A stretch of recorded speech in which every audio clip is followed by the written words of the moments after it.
Assalamualaikum warahmatullahi wabarakatuh. Selamat datang di Demit Horror, tempat di mana kisah gaib, teror malam, dan misteri dunia lain diungkap tanpa ampun. Di sini kamu akan mendengar cerita-cerita yang tak hanya bikin merinding, tapi juga bisa menghantui tidurmu. Suara bergema pelan, efek suara langkah kaki atau pintu berderit. Matikan lampu, pasang headsetmu, dan bersiaplah, karena kamu sedang memasuki dunia Demit Horror. Nada berubah sedikit lebih santai tapi tetap misterius. Jangan lupa untuk like, komen, dan subscribe agar kamu nggak ketinggalan kisah-kisah horor terbaru dari kami. Dan ingat, di balik setiap cerita selalu ada sesuatu yang mengintai. Warung kecil itu berdiri di pinggir jalan kampung, tepat di bawah pohon asem yang sudah berusia puluhan tahun. Warung nasi campur Pak Jono dulu tidak pernah sepi. Setiap pagi, aroma bumbu yang dimasak Bu Tutut selalu membuat tetangga berdatangan. Anak-anak sekolah sering mampir untuk membeli lauk tambahan, dan para sopir truk yang lewat selalu berhenti untuk makan nasi campur yang terkenal gurih itu. Namun, sudah hampir 3 bulan warung itu mulai kehilangan pelanggannya. Meja-meja yang dulu selalu penuh, kini berlapis debu. Kursi-kursi bambu yang biasanya berderit oleh berat tubuh pembeli, sekarang hanya diam menatap jalan sepi. Setiap pagi, Bu Tutut tetap bangun lebih dini untuk memasak, tetapi suaranya tidak seceria dulu. Matanya sering sembab, seolah habis menangis. Pak Jono, lelaki berusia 43 tahun dengan tubuh agak gemuk dan rambut yang mulai memutih, berdiri memandangi jalanan kosong di depan warung. Napasnya berat. Setiap kali ada motor lewat, ia berharap pengendara itu berhenti. Namun selalu melaju begitu saja. "Mas, apa kita tutup saja?" tanya Bu Tutut lirih, sambil menyeka keringat dan air mata yang nyaris bersatu. Pak Jono tidak menjawab. Dia hanya menghela napas dan menendang kerikil kecil yang ada di dekat kakinya. Suasana warung terasa makin menekan. Kesunyian itu seperti menertawakan mereka berdua. Dari jauh, suara ribut terdengar. Tertawa, orang-orang berceloteh, lalu aroma masakan, gurih, pedas, dan menggugah selera, tercium jelas. Itu berasal dari arah warung baru yang jaraknya tidak sampai 50 meter dari tempat mereka. Warung Pak Wawan. Warung itu berdiri baru sekitar 2 bulan, tapi langsung dipenuhi pembeli. Tidak ada satupun kursi yang kosong. Orang-orang bahkan rela antri berdiri setiap hari. Bu Tutut memandang ke arah warung itu sambil menahan air mata. Padahal kita sudah berjualan lama. Kenapa bisa kalah begitu cepat? Pak Jono mengepalkan tangan. Hatinya panas, dadanya sesak. Awalnya ia mencoba berpikir positif. Mungkin masakan Pak Wawan lebih enak. Namun lama-kelamaan, ia mulai curiga. Setiap hari warung itu tidak pernah sepi, bahkan saat cuaca buruk sekalipun. Bahkan pernah ada orang yang datang dari luar kota, hanya untuk mencicipi nasi campur Pak Wawan.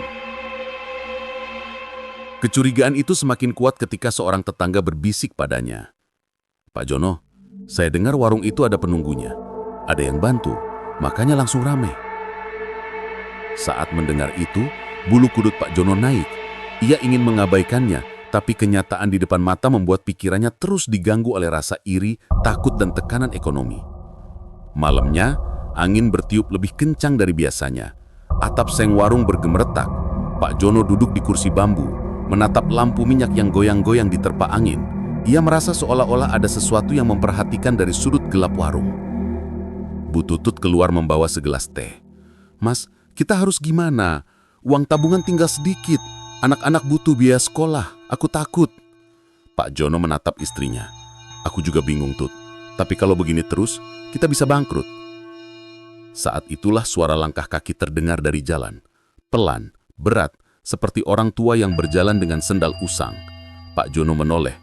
Seorang lelaki tua dengan pakaian lusuh berhenti tepat di depan warung. Wajahnya keriput, matanya merah seperti tidak tidur berhari-hari. "Kok sepi banget warung Mule?" kata lelaki itu sambil tersenyum aneh. Senyumnya tidak seperti orang biasa, terlalu lebar, terlalu lama. Pak Jono merasa dingin menjalar dari tengkuknya. Iya mbah, lagi sepi saja." Lelaki tua itu melangkah masuk tanpa diundang. Ia duduk di kursi bambu yang mengayun sedikit meski tidak disentuh angin. "Masakanmu enak, tapi rezekimu macet. Ada yang nutup jalanmu," ujarnya pelan. Suaranya seperti dua orang berbicara sekaligus. Bu Tutut merinding. "Maksudnya apa, Mbah?" Lelaki itu menatap mereka bergantian. Matanya seperti menembus dada. "Kalau ingin warungmu rame lagi, ada jalan. Tapi tidak di sini. Pergilah ke Jawa Timur. Di sana ada tempat yang bisa membuka pintu rezeki." Suasana mendadak jauh lebih dingin. Lampu minyak bergetar seperti mau padam. Pak Jono menelan ludah. "Tempat apa, Mbah?" Lelaki tua itu tersenyum lagi. Senyum yang membuat tulang belakang Pak Jono seperti membeku. "Kalian akan tahu kalau memang berani." Lalu begitu saja, lelaki itu berdiri dan pergi tanpa suara. Tidak ada jejak langkah, tidak ada bayangan, seolah-olah ia menghilang di telan kegelapan. Pak Jono dan Bu Tutut hanya bisa saling berpandangan, ketakutan, bingung dan putus asa bercampur jadi satu. Malam itu, warung nasi campur Pak Jono tidak lagi sekedar sepi. Warung itu terasa seperti sedang menunggu sesuatu yang akan mengubah hidup mereka selamanya. Pagi itu, matahari baru saja muncul ketika Pak Jono membuka pintu warungnya. Udara masih dingin, tetapi suara dari warung Pak Wawan sudah ramai seperti biasa. Panci-panci besar terlihat mengepul. Suara sendok beradu dengan piring terdengar jelas, dan tawa pembeli membuat suasana seakan pesta kecil berlangsung setiap hari. Pak Jono berdiri termenung. Perutnya terasa perih, bukan karena lapar, tetapi karena perasaan kalah yang semakin hari semakin menumpuk. Sementara itu, warungnya sendiri hanya didatangi angin pagi yang lewat begitu saja. Bu Tutut keluar sambil membawa 2 termos nasi yang masih penuh. "Mas, mau dibawa pulang lagi? Takut mubazir kalau nggak ada pembeli." "Tunggu sebentar," Pak Jono menjawab lirih. "Mungkin nanti ada yang datang." Namun menit berlalu dan tak ada seorang pun yang muncul. Di sela keheningan itu, terdengar suara pembeli di warung Pak Wawan. "Wah, rasanya makin enak ya sekarang. Katanya bumbunya dari resep keluarga turun-temurun. Besok aku bawa teman-teman lagi deh." Setiap pujian itu terdengar, Bu Tutut merasa dadanya sesak. Ia tahu masakannya tidak buruk. Bahkan selama bertahun-tahun banyak pelanggan memuji. Tapi kini semua orang berpaling seperti lupa sama sekali. Lalu datanglah seorang pembeli lama, Bu Sarmi, seorang perempuan tua yang dulu selalu langganan di warung mereka. Bu Tutut segera tersenyum senang. "Bu Sarmi, mau pesan apa?" Bu Sarmi terdiam sejenak, lalu menatap ke arah warung Pak Wawan. "Sebenarnya saya tadi mau ke sana, tapi saya lihat kalian sepi jadi saya kasihan." Kasihan. Kata itu terasa seperti pisau yang menusuk hati Pak Jono. Setelah makan sebentar, Bu Sarmi mendekat dan berbisik sambil melihat sekeliling. "Jono, Tutut, kalian tahu nggak? Warung sebelah itu kayak ada yang bantu. Saya lihat malam-malam ada bayangan besar banget mondar-mandir di dapur mereka." Pak Jono langsung merinding. "Bayangan besar?" "Iya, badannya tinggi, kepalanya kayak gak proporsional, tapi jalannya cepet banget, kayak melayang." Bu Sarmi menelan ludah. "Saya sampai takut, tapi anehnya besok paginya makanan mereka selalu tambah enak dan tambah banyak." Bu Tutut menatap suaminya dengan wajah pucat. "Mas, apa mungkin itu hanya perasaan Bu Sarmi?" "Perasaan apa? Saya lihat sendiri. Dan ada lagi, setiap jam 2 pagi ada suara perempuan ketawa dari arah warung Pak Wawan. Ketawa yang panjang, Mas. Kayak bukan manusia." Kali ini, bulu kuduk Pak Jono benar-benar berdiri. Ia teringat laki-laki tua aneh yang datang semalam, memberi petunjuk menuju Jawa Timur. Hatinya mulai gelisah. Hari berikutnya, kejadian makin aneh. Pak Jono sengaja mengintip dari depan warungnya setelah menutup jualan. Malam itu sepi, hanya lampu warung Pak Wawan yang masih menyala. Tiba-tiba, dari balik warung itu muncul sosok hitam setinggi pintu. Membungkuk, Rambutnya panjang menutupi muka. Gerakannya tidak seperti manusia. Ia berjalan cepat, lalu berhenti di dapur. Kemudian tubuhnya seolah menghilang di balik dinding. Pak Jono menahan nafasnya. Lututnya hampir lemas, tapi rasa penasaran dan ketakutan membuatnya tidak bisa berpaling. Tak lama kemudian, terdengar suara ketukan panci, tapi iramanya tidak wajar. Seperti ada yang memukul-mukul dengan tangan yang terlalu besar. Lalu terdengar bisikan, pelan tapi jelas. Lebih banyak lagi. Pak Jono mundur beberapa langkah tanpa sadar hingga punggungnya menabrak tiang warung. Nafasnya tersengal. Ia langsung masuk ke rumah, menutup pintu dengan tangan gemetar. Di dalam, Bu Tutut yang sedang menidurkan anak-anak menatap suaminya dengan cemas. "Mas, wajahmu kok pucat gitu? Kenapa?" Pak Jono tidak langsung menjawab. Butuh beberapa detik untuk menenangkan dirinya. Ada yang aneh di warung Wawan. "Aneh gimana?" Suara Bu Tutut bergetar. Pak Jono menelan ludah. "Kayaknya warung itu beneran ada penunggunya, Tut." Bu Tutut menutup mulutnya, menahan teriakan kecil. "Jangan bilang begitu, Mas. Aku takut." Pak Jono memegang tangan istrinya. "Aku juga takut, tapi kalau benar dia dibantu sesuatu, wajar warungnya seramai itu." Keheningan menyelimuti ruangan. Suara jangkrik terdengar lebih keras daripada biasanya. Anak-anak tidur gelisah, seolah merasakan kecemasan kedua orang tuanya. Hati mereka semakin kacau. Ekonomi makin terjepit, warung makin sepi, dan bayang-bayang warung sebelah semakin menyeramkan. Pada malam itu juga, keduanya duduk berdua di dapur yang remang. Tidak ada yang berbicara, hanya suara hujan kecil yang mulai turun. Namun, dalam hati mereka, satu pikiran yang sama mulai tumbuh. Pikiran yang berbahaya. Pikiran tentang jalan pintas. Pikiran tentang pesugihan yang disebut lelaki tua itu. Dan tanpa disadari, malam itu adalah awal dari kehancuran mereka. Hujan turun deras pada malam ketika kejadian itu terjadi. Langit gelap tanpa bintang, dan angin menderu seperti sedang membawa bisikan dari tempat jauh. Warung Pak Jono sudah ditutup sejak sore karena tidak ada satupun pembeli. Lampu minyak menyala redup, memberikan cahaya kuning yang goyah seolah ikut gelisah memikirkan nasib warung itu. Pak Jono duduk di kursi bambu, menatap pintu warung yang sedikit terbuka. Ia memikirkan kejadian-kejadian aneh di warung Pak Wawan. Bayangan tinggi yang melayang, suara ketawa yang tidak wajar, dan panci yang terdengar dipukul sesuatu di tengah malam. Semakin ia memikirkannya, semakin dadanya sesak. Bu Tutut yang sedang membersihkan meja mendekatinya. "Mas, sejak tadi kamu melamun terus. Ada apa?" Pak Jono menghela napas panjang. "Aku bingung, Tut. Warung makin sepi, anak-anak makin butuh uang, dan kejadian kemarin malam itu." Bu Tutut menelan ludah.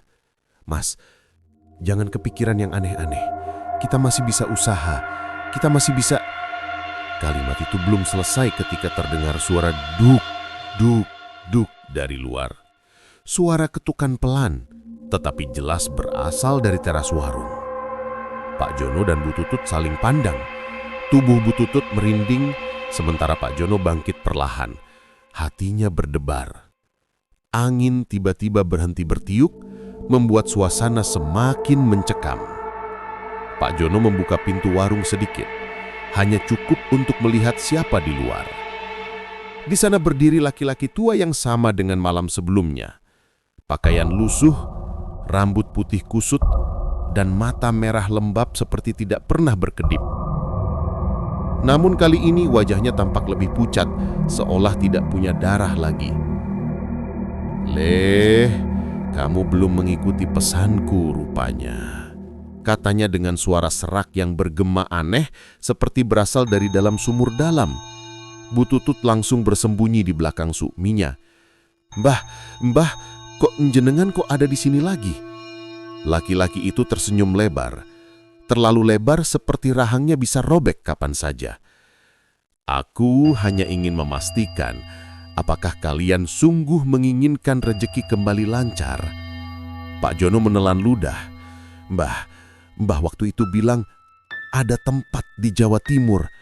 Tempat apa itu sebenarnya?" Angin tiba-tiba bertiup kencang, padahal tadi sunyi. Lampu minyak berkedip-kedip seolah hendak padam. Laki-laki tua itu merapatkan wajahnya ke arah Pak Jono. Jarak mereka hanya beberapa jengkal. Di Jawa Timur ada hutan. Orang-orang menyebutnya Alas Keramat Mbayu. Tempat itu bukan sekedar hutan. Itu pintu. Pintu menuju kekuatan, menuju rejeki yang tidak pernah habis. Bu Tutut menggenggam tangan suaminya erat-erat. "Mbah, maksudnya pesugihan?" "Terserah kalian menyebutnya apa. Yang jelas sekali masuk, kalian tidak bisa kembali tanpa sesuatu yang diminta penjaganya." Pak Jono menelan ludah. Mbah, penjaganya." Laki-laki itu tertawa kecil. Tawa yang tidak manusiawi, serak, panjang, dan seperti berasal dari tenggorokan yang rusak. Makhluk yang memberi dan mengambil. Kalian hanya perlu mengikuti ritualnya. Bayarlah apa yang dia minta, dan warung kalian akan kembali ramai. Bu Tutut menjematar. "Tapi tumbalnya apa, Mbah?" Laki-laki itu berhenti tertawa. Ekspresinya berubah menjadi serius dan menyeramkan. "Rejeki besar selalu butuh harga besar." Ia menatap Bu Tutut lama sekali, seolah melihat menembus tulang. "Tapi jangan khawatir, tidak semua tumbal langsung diambil. Ada waktunya." Hening. Hanya suara hujan yang kini semakin deras. Pak Jono ingin menutup pintu, ingin menyuruh laki-laki tua itu pergi, ingin melupakan semuanya. Tapi pikiran tentang anak-anaknya, tentang hutang yang menumpuk, tentang warung yang sepi, membuat hatinya goyah. Seolah membaca pikirannya, laki-laki tua itu mengeluarkan selembar daun kering berwarna hitam dari sakunya. Daun itu tampak seperti tidak berasal dari pohon manapun yang ada di dunia. "Ambil ini, kalau kalian sudah siap, bakarlah daun ini. Nanti kalian akan tahu jalan menuju hutan itu." Pak Jono tidak berani menyentuhnya, tapi laki-laki itu memaksakan daun itu ke tangannya. Kulit Pak Jono langsung terasa dingin seperti memegang es batu. Mbah ini siapa sebenarnya?" tanya Bu Tutut dengan suara bergetar. Laki-laki itu tersenyum lagi. "Aku hanya utusan. Aku datang jika ada yang memanggilku dengan keputusasaan." Setelah mengatakan itu, ia berbalik dan berjalan ke tengah hujan. Tapi anehnya tubuhnya tidak basah sama sekali. Langkahnya pelan, namun dalam sekejap ia menghilang di tikungan jalan gelap. Pak Jono dan Bu Tutut terpaku lama. Hujan semakin keras, tapi hati mereka lebih kacau daripada badai di luar. Di tangan Pak Jono, daun hitam itu terasa semakin dingin, seperti ada sesuatu yang bernafas dari dalamnya. Malam itu, keputusan pertama telah terbentuk. Keputusan yang nanti akan menyeret mereka pada jalan tanpa kembali. Dan hutan di Jawa Timur seolah mulai memanggil nama mereka pelan-pelan. Pagi itu, udara terasa lebih berat dari biasanya. Awan gelap menggantung rendah di langit, seakan menekan perkampungan kecil tempat Pak Jono tinggal. Meski matahari sudah muncul, sinarnya seperti tidak mampu menembus kabut tipis yang melingkupi rumah-rumah warga. Pak Jono menatap daun hitam pemberian lelaki tua itu yang tergeletak di meja. Daun itu tidak mengering, tidak rapuh, bahkan tidak berubah sedikit pun meski semalaman diletakkan di dekat api. Seperti benda hidup yang tidur. Bu Tutut berdiri di sampingnya, menggenggam tas kecil berisi pakaian. Wajahnya pucat, matanya sembab karena menangis semalaman. "Mas, apa kita benar-benar mau pergi?" Suaranya bergetar. Pak Jono tidak langsung menjawab. Hatinya bergolak antara takut putus asa dan rasa bersalah karena meninggalkan anak-anak, ia memandang dua sosok kecil itu yang masih tertidur pulas di kamar. "Kalau kita nggak cari jalan, Tut, kita nggak akan bisa bertahan," ucapnya perlahan. Suaranya nyaris patah. Bu Tutut mengangguk lemah. "Tapi ini bukan jalan biasa, Mas. Kita nggak tahu apa yang menunggu di sana." Pak Jono menarik napas panjang, lalu mengambil daun hitam itu. Ia memegang korek api, tangan kanannya gemetar. "Apapun yang terjadi, kita lakukan demi keluarga," katanya meski hatinya sendiri tidak yakin. Ia menyalakan korek, lalu menyentuhkan api kecil itu ke daun. Anehnya, daun itu tidak terbakar seperti daun biasa. Tidak ada suara krek, tidak ada abu. Yang muncul justru asap berwarna abu gelap yang pelan-pelan membentuk garis tipis di udara, seperti asap itu sedang menunjukkan sebuah arah. Asap bergerak memanjang, lalu memudar perlahan, meninggalkan jejak kabur menuju arah timur. "Mas, itu kayak nunjukin jalan," desis Bu Tutut memeluk dirinya sendiri karena takut. "Kayaknya kita harus ngikutin." Mereka menitipkan anak-anak ke rumah tetangga dengan alasan ada keperluan mendadak. Hanya Bu Tutut yang menangis saat membelai rambut bungsunya.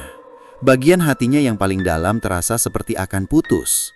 Mereka lalu naik motor butut milik Pak Jono, mengikuti arah yang ditunjukkan oleh asap tadi. Perjalanan melewati sawah, sungai kecil, dan jalan kampung yang makin lama makin sepi. Setiap kali mereka berpindah daerah, langit semakin gelap, seolah awan mengikuti mereka.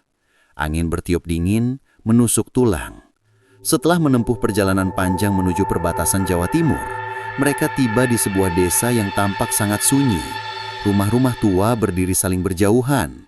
Jendela-jendela tertutup rapat seakan penghuninya takut melihat sesuatu dari luar. Saat mereka melewati jalan desa, beberapa orang tua yang duduk di pos ronda memandang mereka dengan tatapan dingin. Salah satu dari mereka berbisik, "Wah, ada lagi yang mau ke sana." Yang lain menjawab, "Kasihan, tidak tahu apa yang menunggu." Bu Tutut merinding mendengarnya. "Mas, apa mereka ngomongin kita?" Pak Jono tidak menoleh. "Biarin, Tut, kita lanjut." Jalan menuju alas itu semakin menyempit, seperti disengaja dibuat agar orang berpikir ulang sebelum masuk. Pohon-pohon besar berdiri rapat, dahan-dahannya menyerupai tangan keriput yang meraih apapun yang lewat di bawahnya. Setelah sekitar 2 jam perjalanan, mereka tiba di sebuah gerbang alam. Tidak ada gapura, tidak ada papan nama, hanya 2 pohon besar yang berdiri seperti penjaga. Di antara kedua pohon itu, udara terasa sangat dingin, lebih dingin dari kuburan malam hari. Pak Jono mematikan mesin motor. "Ini pasti tempatnya." Bu Tutut memeluk lengannya sendiri. "Mas, tempat ini kok kayak hidup." Mereka memasuki hutan itu dengan langkah perlahan. Tanahnya lembek seperti habis diguyur hujan, padahal tadi tidak ada hujan. Bau tanah bercampur bau bangkai tercium samar. Suara serangga hilang sama sekali, membuat hutan itu terlalu sunyi untuk ukuran tempat liar. Setiap beberapa meter, Pak Jono merasa seperti ada yang mengawasi dari balik pepohonan. Sesekali terlihat bayangan bergerak cepat, namun saat dilihat lagi, tidak ada siapa-siapa. "Aku nggak nyaman, Mas," bisik Bu Tutut sambil menggenggam tangan suaminya kuat-kuat. "Kita sudah sejauh ini, Tut. Sedikit lagi." Mereka terus berjalan mengikuti jejak samar yang muncul di tanah, seolah seseorang atau sesuatu menunjukkan arah. Tiba-tiba terdengar suara retakan ranting di belakang mereka. "Matak! Meletak!" Bu Tutut menoleh cepat. "Mas, ada yang ngikutin." Pak Jono menoleh tetapi tidak ada siapa-siapa. Hanya pepohonan gelap yang berdiri diam. Namun setelah beberapa langkah, bruk! Sebuah bayangan hitam melintas di belakang mereka dengan kecepatan tidak normal. Bukan hewan, bukan manusia, dan tubuhnya terlalu tinggi. Bu Tutut menjerit kecil sambil menutup mulutnya. Pak Jono langsung menarik istrinya untuk berjalan lebih cepat, hampir berlari. Akhirnya, di tengah hutan, mereka sampai pada sebuah gubuk tua yang berdiri sendirian. Atapnya hampir roboh, dindingnya berlapis lumut, dan pintunya terbuka sedikit seakan mengundang. Di depan gubuk itu, berdiri sosok perempuan berambut panjang mengenakan kain putih kusam. Rambutnya menutupi wajah, namun tubuhnya sangat kurus hingga tulang-tulangnya terlihat. Perempuan itu berkata dengan suara parau, suara yang tidak berasal dari tenggorokan manusia. "Kalian yang memanggil sudah datang." Suara itu membuat kaki mereka bergemetar. Bu Tutut hampir pingsan. Pak Jono menelan ludah, mencoba tetap tegar meski seluruh tubuhnya bergemetar.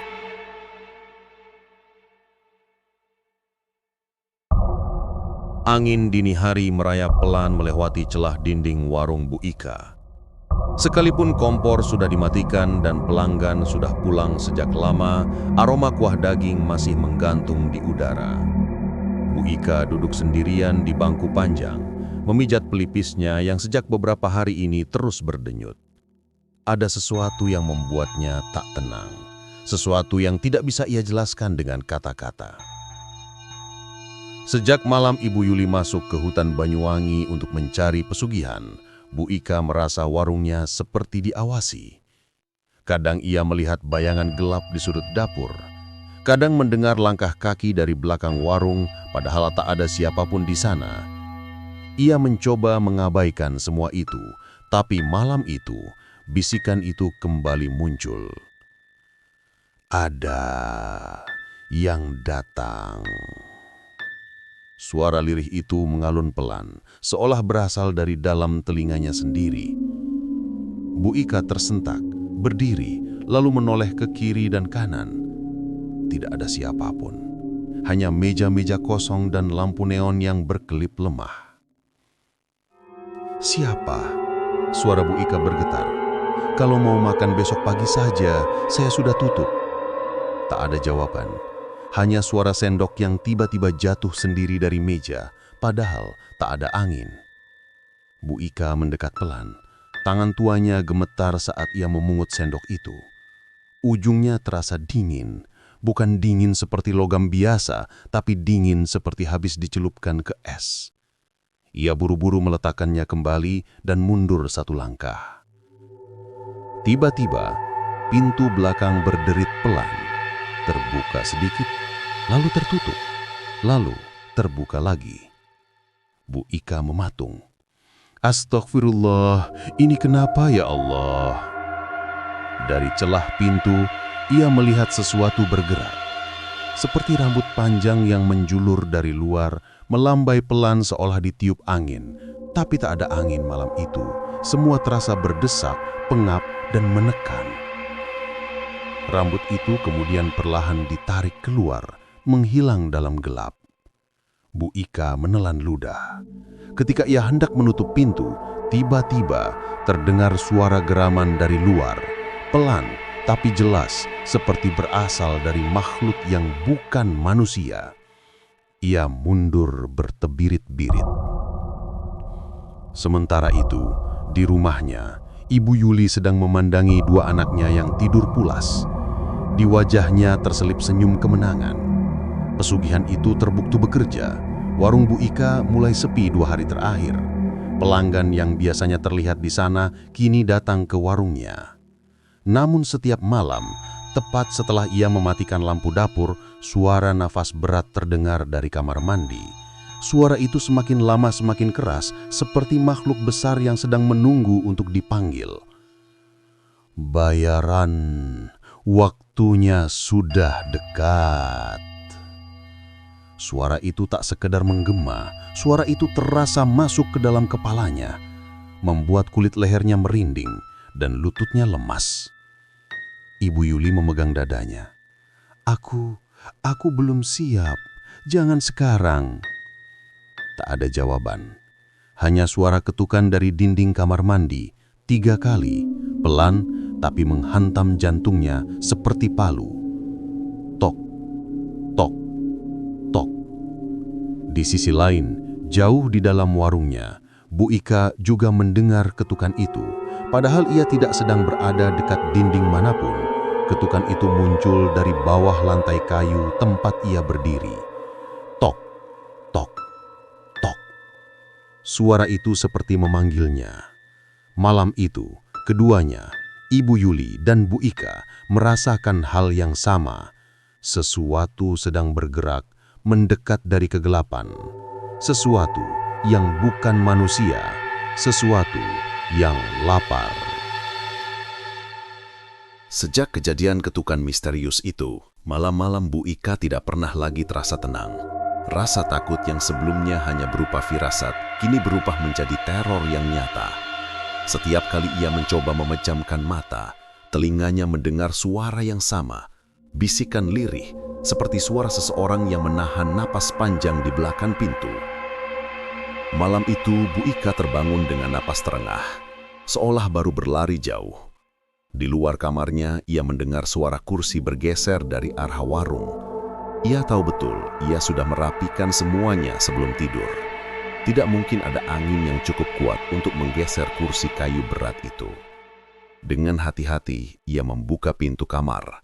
Lantai terasa dingin menusuk, membuat bulu kuduknya meremang. Lampu ruang makan berkelap-kelip, seperti mencoba bertahan agar tidak sepenuhnya padam.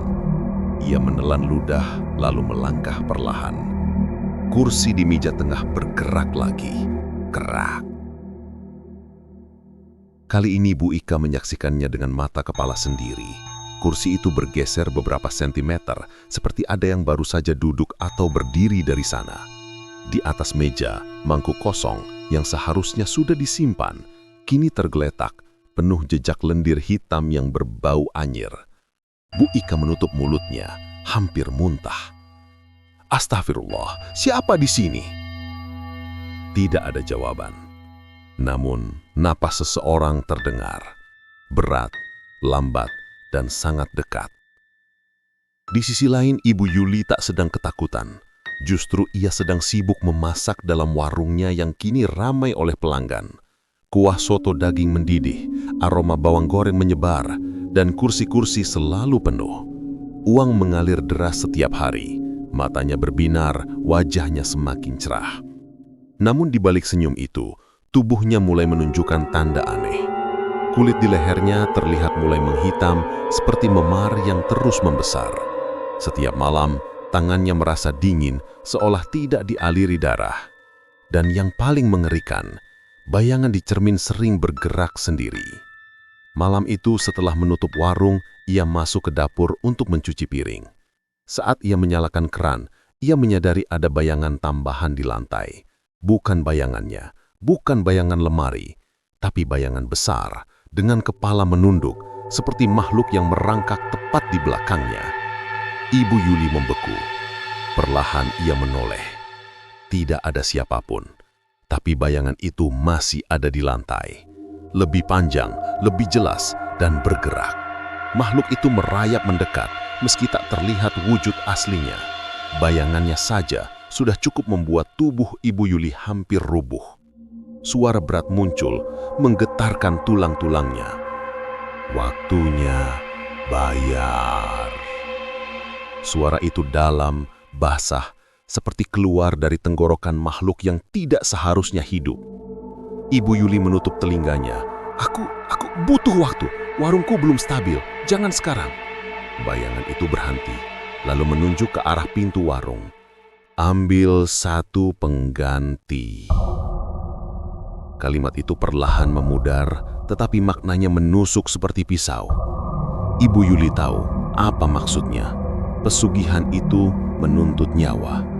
Entah nyawa siapa, tapi harus diberikan.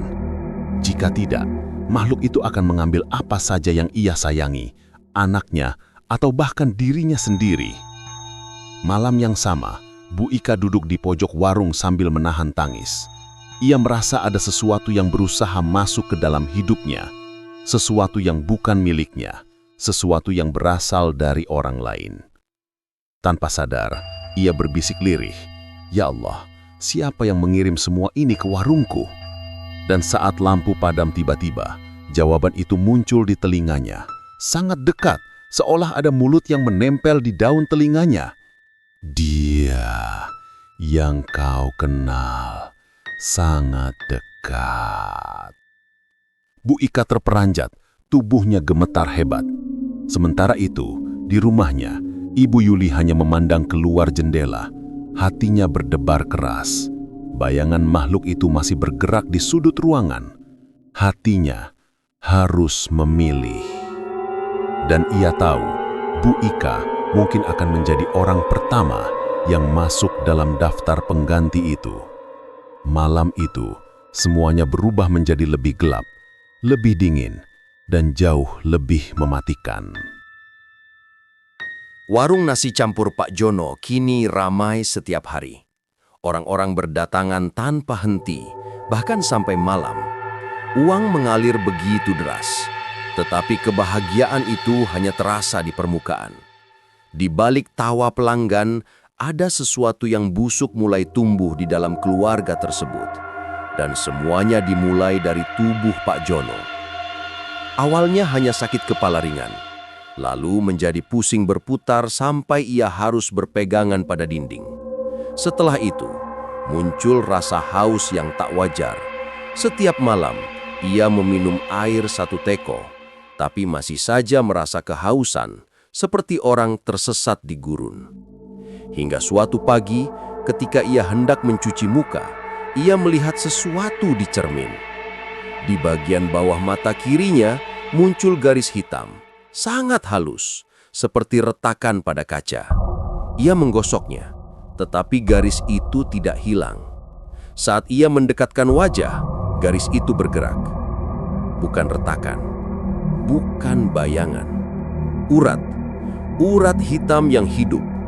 Pak Jono langsung jatuh terduduk, keringat dingin membasahi tengkuknya. Ia memegang dadanya, bernapas terengah namun tidak berani memanggil Ibu Tutut yang sedang memasak. Mas, itu suara apa lagi?" bisiknya ketakutan. Di belakangnya, sesuatu menyerupai bayangan panjang terjulur di lantai, seperti ekor binatang besar yang menyeret di tiles dapur Mali. Tapi saat ia menoleh, tidak ada apa-apun. Hanya lirih suara tawa kecil, lembut tapi sangat menusuk. Sementara itu, di warung sebelah, Bu Ika duduk terpaku. Ia sudah tidak bisa tidur selama 3 hari. Kantuknya dihantui suara-suara aneh, dan setiap pagi ia menemukan warungnya berantakan, seolah ada yang mengacak-ngacak makanan semalam. Malam sebelumnya, ia melihat sesuatu yang membuat lututnya bergemetar. Dari arah jalan kecil menuju warung Pak Jono, tampak siluet 2 orang berjalan. Ia mengenali bentuk tubuh mereka, Pak Jono dan Ibu Tutut. Tapi yang membuatnya hampir pingsan adalah bayangan mereka tidak menempel pada tubuh. Bayangannya berjalan lebih dulu, merayap seperti makhluk lain yang menarik tubuh mereka ke belakang. Bu Ika menangis tanpa suara. Ia yakin ada sesuatu yang sangat buruk sedang terjadi pada keluarga itu dan mungkin akan merembet pada dirinya. Di sisi lain, Ibu Tutut yang biasanya keras kepala mulai sering menangis diam-diam. Malam-malamnya kini dipenuhi suara langkah kaki seseorang di atas genteng, berjalan bolak-balik seperti hewan besar mencari celah untuk masuk. Yang membuatnya ketakutan bukan langkah kakinya, tapi suara cakaran.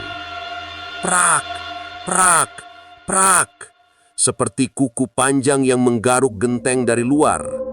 Ia sudah memberi sesajen seperti yang diperintahkan makhluk itu, sudah menyembelih ayam hitam, sudah meletakkan kepala ayam di tepi sumur seperti permintaannya. Tapi suara di atap semakin sering datang. Malam itu, saat semua orang tidur, suara itu terdengar lagi. Prak, prak, prak. Kali ini jauh lebih keras, seperti genteng akan pecah. Ibu Tutut membangunkan Pak Jono yang terkulai lemas dan semakin pucat. Mas, itu suara apa lagi?" "Itu penagih.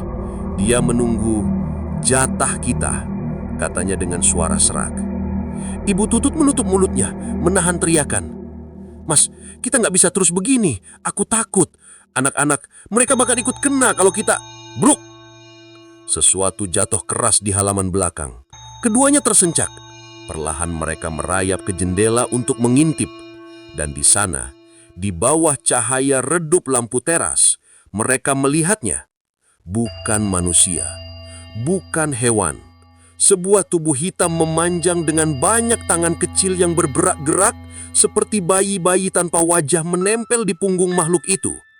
Tubuh itu merangkak memutari rumah, mencari celah, mencari korban. Pak Jono meremas tangan istrinya, wajahnya pucat membiru.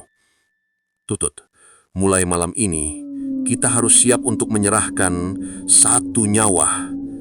Ibu Tutut menggeleng-geleng sambil menangis. Jangan mas, jangan sampai anak-anak. Namun Pak Jono melihatnya dengan wajah panik yang semakin menyeramkan. Kalau bukan mereka, berarti kita harus mencari pengganti dari luar.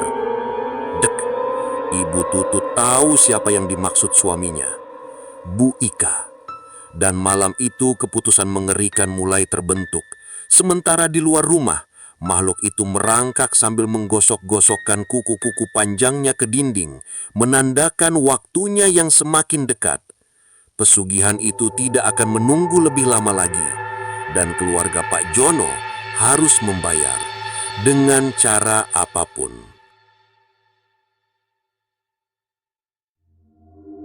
Sejak suara cakaran di genteng malam itu, suasana rumah Pak Jono berubah menjadi neraka yang perlahan membuka pintunya. Setiap sudut rumah seakan memiliki mata yang mengawasi. Bau anyir seperti darah basi mulai muncul dari dapur. Padahal tidak ada daging yang disimpan di sana. Angin malam yang masuk lewat celah jendela terasa seperti nafas makhluk yang menunggu.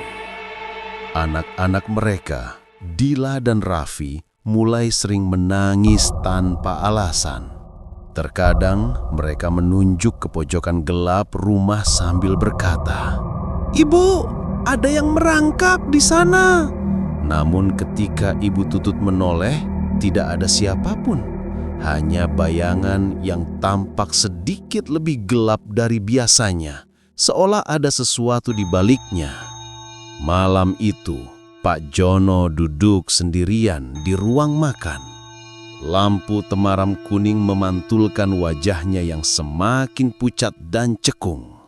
Urat hitam yang bergerak di bawah kulitnya makin jelas, memanjang dari leher sampai ke bahu. Setiap detik urat itu seperti merayap mencari jalan ke jantungnya. Di hadapannya, sebuah piring daging mentah terhidang. Bukan daging ayam, bukan daging sapi. Daging itu berwarna ungu kehitaman, berdenyut pelan seperti masih hidup. Sebelumnya, suara dari sudut ruangan berbisik, "Makan agar kuat. Kau akan butuh tenaga untuk malam ini." Tanpa sadar, tangannya tergerak mengambil daging tersebut. Air liurnya menetes, padahal hatinya berteriak menolak. Namun ada dorongan dalam tubuhnya yang tidak bisa ia lawan. Saat ia menggigit daging itu, krak! Ada sesuatu di dalam daging yang patah, seperti tulang bayi kecil. Darah hitam kental mengalir di lidahnya. Pak Jono ingin memuntahkan semuanya, tetapi tubuhnya tidak mau patuh. Rasanya dingin, getir, tetapi membuat tubuhnya langsung merinding dan terasa lebih ringan. Lalu terdengar suara itu lagi. "Malam ini kau harus mengambil satu jiwa sebelum fajar." Pak Jono menutup wajahnya. Ia menangis, tubuhnya bergetar hebat. "Tolong, jangan paksakan aku." Tapi suara itu tertawa, panjang, serak, dan menggema seperti berasal dari dinding rumah. "Kalau tidak, keluargamu yang akan kuambil. Satu. Tiba-tiba lampu padam, rumah gelap total. Suara kaki kecil berlari-lari di langit-langit. Suara kuku panjang menggores dinding kamar anak-anak. Suara nafas berat terdengar dari arah dapur. Makhluk itu sudah masuk. Di rumah sebelah, Bu Ika terbangun karena suara keras dari arah luar.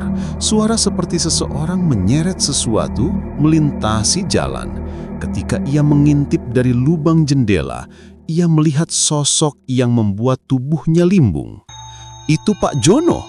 tapi bukan seperti manusia normal.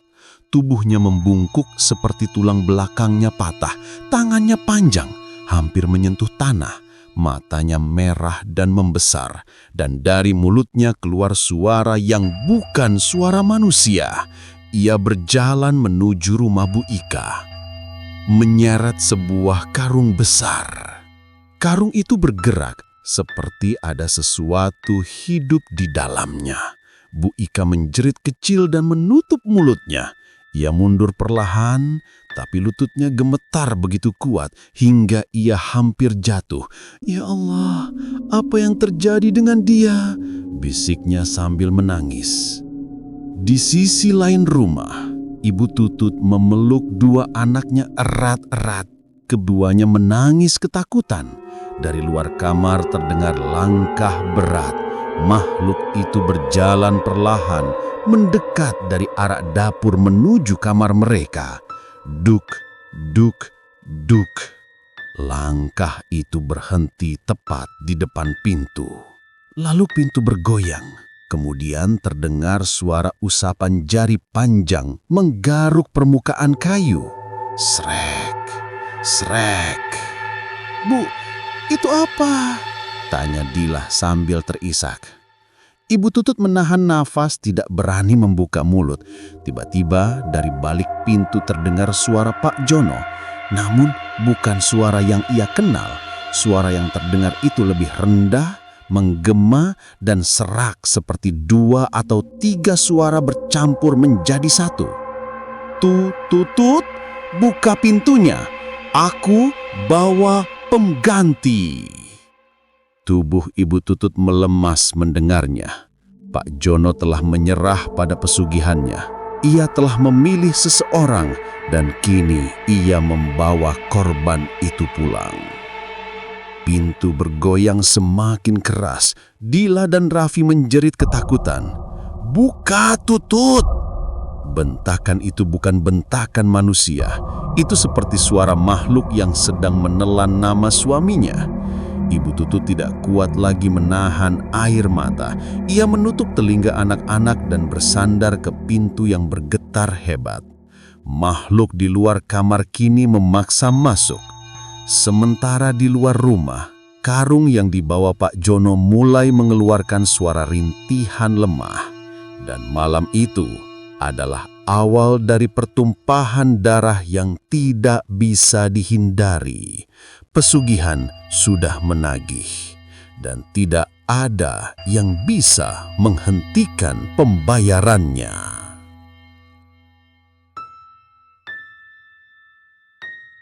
Malam itu, rumah Pak Jono berubah menjadi tempat jagal. Angin berhenti bergerak, udara menjadi sangat pekat, dan suara-suara dari luar menghilang seolah dunia menolak mendengar apa yang akan terjadi. Pintu kamar bergetar hebat. Pak Jono, orang yang dulu lembut, penyayang dan setia kepada keluarganya, kini berdiri di balik pintu dengan tubuh hancur. Punggungnya membungkuk seperti patah, urat hitam menonjol dari lehernya, dan matanya merah menyala seolah terbakar dari dalam. Ia menenteng karung besar yang terus bergerak. Dari dalam karung itu terdengar suara lirih, lemah, dan mengerang. Ibu Tutut tahu, tanpa harus melihat, itu suara Bu Ika. Makhluk pesugihan telah memilih korbannya. "Tutut," suara Pak Jono memanggil, namun terdengar seperti 3 suara berbeda yang membungkus satu kata. "Ini saatnya. Kalau aku tidak menyerahkannya, mereka akan mengambil kalian." Anak-anak menangis semakin keras. Ketakutan mencapai puncaknya. "Tolong Mas, jangan lakukan ini. Ini dosa besar. Ini bukan jalan yang harus kita tempuh." Namun Pak Jono tidak lagi mengendalikan dirinya. Suara lain membisik dari tubuhnya, merayap keluar melalui mulutnya. "Buka pintunya, atau aku yang masuk." Cengkrak! Kuku panjang makhluk itu mencakar pintu dari luar. Kayu terbelah, serpihannya beterbangan. Ibu Tutut menjerit sambil memeluk kedua anaknya. Pak Jono mengangkat tangannya, siap menghantam pintu. Namun tiba-tiba, bruk, Karung yang ia bawa jatuh sendiri, seakan makhluk di dalamnya mendadak bergerak melawan. Terdengar suara tubuh yang berusaha keluar, diiringi tangisan penuh rasa sakit Bu Ika. Jeritan itu membuat Pak Jono tersentak sejenak. Makhluk pesugihan tidak suka ragu-ragu. Dan malam itu, keraguan dianggap sebagai pengkhianatan. Dari belakang Pak Jono, bayangan gelap yang selama ini mengikuti keluarga itu bangkit perlahan. Bentuknya berubah-ubah seperti tubuh manusia yang meleleh. Matanya kosong, namun mulutnya terbuka penuh, memperlihatkan deretan gigi panjang tak beraturan. Bayangan itu merayap naik ke tubuh Pak Jono dan masuk melalui punggungnya. Pak Jono berteriak keras, suara yang keluar bukan lagi manusia. Tulang-tulangnya patah satu persatu, terdengar jelas seperti ranting kering diinjak. Krak, krak. Tubuh Pak Jono menjulur dan membesar. Kulitnya robek di beberapa bagian, mengeluarkan darah hitam yang menguap sebelum menyentuh lantai. Dari luka itu muncul tangan-tangan kecil yang melambai seperti ingin keluar. Makhluk itu telah mengambil alih. Pintu kamar tak lagi kuat menahan. Dengan sekali dorong, makhluk itu masuk. Tatapannya langsung tertuju pada anak-anak yang memeluk kaki ibunya. Ibu Tutut berdiri menghadang. Tubuhnya gemetar luar biasa, namun tekadnya bulat. Ambil aku saja, jangan mereka. Suaranya lirih, hampir hilang. Makhluk itu berhenti. Kepalanya meneleng, memperhatikan Ibu Tutut. Lalu ia mengangkat tangan, menunjuk ke tubuh Ibu Tutut. 1, dulu. Tiba-tiba urat hitam di tubuh Ibu Tutut meletus dari dalam. Darah hitam mengalir dari hidung dan telinganya. Ia jatuh berlutut, wajahnya pucat seperti kertas. Dila dan Raffi menjerit memeluk tubuh ibunya. Ibu Tutut tersenyum lemah kepada anak-anaknya. Maafin ibu, ibu salah. Tubuhnya kemudian jatuh tanpa suara. Melihat istrinya mati, makhluk itu kehilangan pegangan satu saat. Emosi yang tersisa dari diri Pak Jono muncul, campuran amarah, sedih, dan penyesalan. Ia menatap tubuh istrinya, lalu menatap kedua anaknya, dan seketika makhluk pesugihan memaksa menguasai dirinya kembali. Tapi kali ini Pak Jono melawan. Ia berteriak keras, memukul kepalanya sendiri, mencoba menarik kesadaran makhluk itu keluar. Tubuhnya membentur dinding, lalu membentur lantai, tangannya mencakar wajahnya sendiri. Aku tidak mau anak-anakku. Ia mengaum bukan sebagai manusia, melainkan sebagai dua suara yang bertarung dalam satu tubuh. Makhluk itu tidak suka perlawanan. Ia mengamuk. Tubuh Pak Jono mendadak dipelintir dari dalam. Tulang rusuknya pecah, dadanya robek terbuka. Darah hitam memancar, tangan-tangan kecil yang menempel dari dalam tubuhnya menjerit tanpa suara sebelum akhirnya meleleh. Dalam beberapa detik, tubuh Pak Jono runtuh, menjadi gumpalan daging hitam mengerikan. Anak-anak menjerit histeris, berlari ke surut kamar. Namun pembantaian belum selesai. Makhluk bayangan utama, penguasa pesugihan, turun dari langit-langit. Wujudnya semakin jelas. Kepala panjang tanpa wajah, tubuh menjulur seperti belut jaksa dengan tangan-tangan kecil mencengkeram dinding. Ia mendekat perlahan ke arah kedua anak itu. Dila menutup mata, Raffi menangis memanggil ibunya. Bayangan itu membuka mulutnya yang panjang, bersiap menelan mereka. Ketika tiba-tiba angin berputar kencang, semua jendela pecah bersamaan, rumah berguncang seperti gempa. Makhluk itu terhenti. Lalu satu persatu bentuknya seperti mengelupas, hancur, dan berubah menjadi asap hitam. Suara jeritan panjang menggema sebelum bayangannya terhisap keluar lewat jendela yang pecah. Makhluk itu pergi, namun ia pergi karena sudah mendapatkan apa yang ia mau. 3 nyawa telah diambil. Bu Ika yang sekarat di halaman, Ibu Tutut, dan Pak Jono sendiri. Anak-anak tersisa dalam keadaan hidup namun trauma selamanya. Ketika maghrib tiba, warga menemukan rumah keluarga itu hancur berantakan. Darah hitam mengering di lantai. Jenazah Ibu Tutut dan Pak Jono ditemukan dalam keadaan mengerikan. Bu Ika ditemukan, nyawanya sudah tak tertolong. Dila dan Raffi tidak bisa berbicara selama berminggu-minggu. Mereka hanya menggambar bayangan panjang dengan gigi-gigi tajam di setiap kertas. Warung nasi campur itu akhirnya ditutup. Tidak ada yang berani membukanya kembali. Karena setiap malam, warga yang lewat bersumpah mendengar suara mangkuk jatuh, suara kursi bergeser, dan suara Pak Jono memanggil pelan mencari korban berikutnya.